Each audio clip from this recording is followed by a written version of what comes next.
Hi, welcome back to my channel. Before I get started, just an apology, I haven't been putting out many videos recently. Simple fact is I've been doing 14 hours a day at work and we've been snowed under.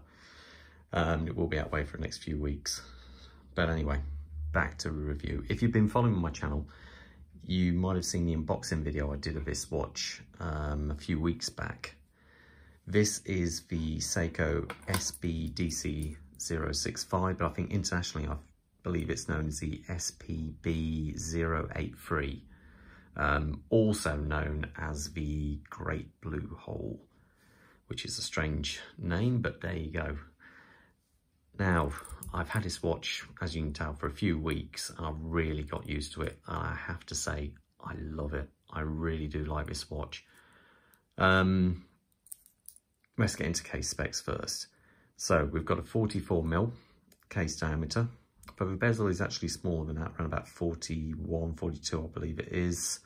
Thickness, a very respectable 13mm, and on the large side, I believe it's 50 or 51mm on the lugs, but it actually sits really comfortably on the wrist because, as I say, you've got this lovely curved case design here, which is very reminiscent of the Marine Master 300. I used to have one in my collection years ago, but this really is like a slimmed down version. In some ways, I actually prefer the case on this to the larger Marine Master 300. We've got a lovely sapphire crystal with AR coating. The bezel here, it looks like a a ceramic, but it actually isn't. It's an aluminium bezel insert with a lacquer over it, I believe. So that's what gives it that sort of, ceramic look to it. I think it's really amazing. The actual action of the bezel, let me just zoom in a little bit here. It's a very firm, but very positive. Play, there isn't any. It's a 120 click. Now, and as for lining up, let's get this lined up. There we go. It actually lines up really well. If anything, it may be a fraction off, but I wouldn't say much at all. I'd say actually, yeah, it lines up really well, which unfortunately for a Seiko is actually a very good thing. Zoom out a bit. The crown at the 4 o'clock position here is a screw down. So you can actually see there is a screw down crown on that. It's unsigned. I like the crown being at a 4 o'clock position as it doesn't dig into your hand. The case back is the typical affair from Seiko with a tsunami there. The rest of the watch, the bracelet is a lovely, it's solid end links. It's still a pin and collar system, which I'm not a big fan of, but you set it once, you don't have to set it again. The clasp does have a milled center here, but it is still just a folded steel rest of it. But very secure, very positive, micro adjustment on the side here. And you also have a dive link extension. He says, can I reduce it? There we go. And that releases like that. Not the best system, but it does its job, and for a price, I think it's perfect. Let's put that back in. Now, the actual watch is powered by the 6R15 movement, 23 joule, 50 hour power reserve. It does say in the specs that I believe it's plus 25 seconds or so, but I've been amazed by this watch. It's been pulling on average just under a second a day from my timing. I've absolutely, blown away with how accurate this watch actually is. I've got many other high-end watches which aren't as accurate as this. Even the watch I'm wearing at the moment, this Breitling Colt 41, which I'll be doing a review of soon. That is a chronometer spec watch, and it pulls about 2.5, 3 seconds a day. This is less than half the price, and it is doing better. Obviously, when it comes to this watch, the plus points, let me zoom in, and the biggest one, let's face it, is that dial. It is absolutely stunning. When this watch first came out, I liked before I seen this one, because this is a special edition, and special edition normally means it will only run for about a year or so until they stop it. But I liked the black model already, the standard, I believe the SBDC079, which just had a black dial, and I thought that was a lovely looking watch. But when I seen this dial, I just had to have it. I think this is absolutely one of the best dials for a sub £1,000 watch there is. Let's whiz out of this. The other things, let's face it, that case design, I just think it's stunning. I think it's absolutely stunning.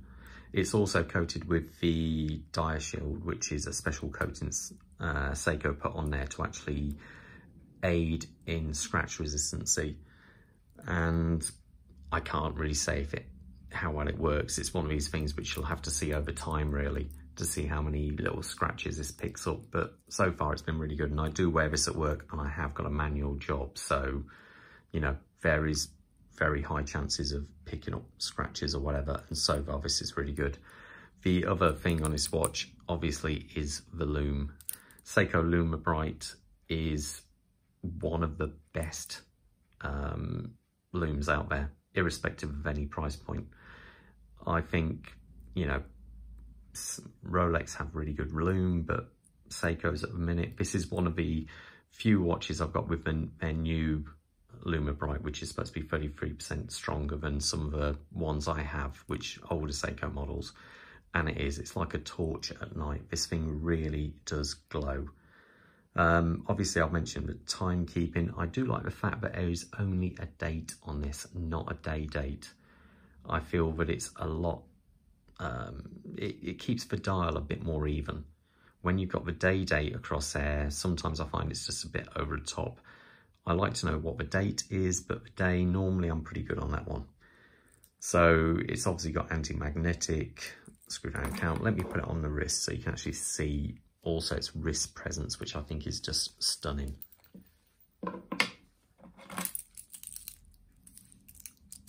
Now, my wrist size is a fraction over 7 inches, and just look at it. It looks fantastic on the wrist. As you can tell, I really am enamoured about this watch, really. I would say for sub £1,000, this is my favourite watch. I think for its price, it's not a cheap watch. Let's face it, one of the, if I was to say negatives about the watch, would have to actually be the price, because it is retailing in the UK for about £250 or about £250 more than the regular black dial. And is it worth it? That really is down to you. I think this dial, it just transforms the watch, really does. Also, what you get with this is this as well. And I think this really does look good on it. One of the advantages with this, it has actually got the holes in the case here for the strap change. So literally, to change this out, use a simple pin tool. And if I do that, do the other side. The fact that it has got drilled lugs, I find, is a lot better. It really does help.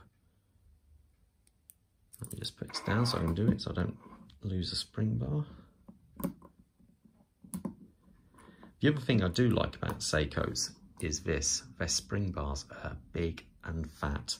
If you compare this to like that Breitling there, the spring bars are very thin.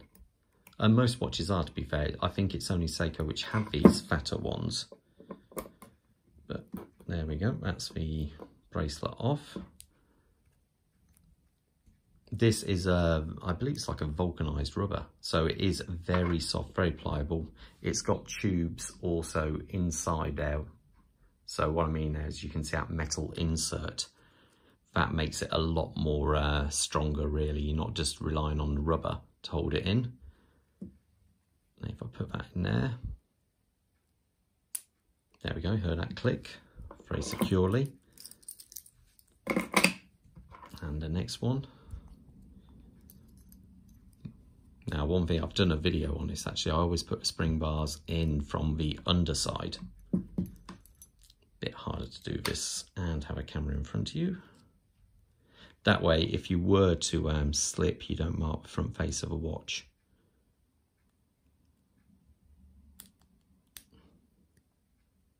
There. And that's how it looks on the blue. And this is so soft.